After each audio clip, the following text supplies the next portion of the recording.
মাননীয় প্রধানমন্ত্রী, আসসালামু আলাইকুম। এখানে বিডিআরের বিদ্রোহ হয়েছে।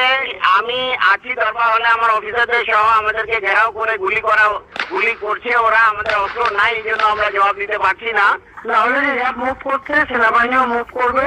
আপনি যত দ্রুত পাঠাবেন তত তাড়াতাড়ি পরিস্থিতি আমরা সামাল দিতে পারবো। আমি হেলিকপ্টার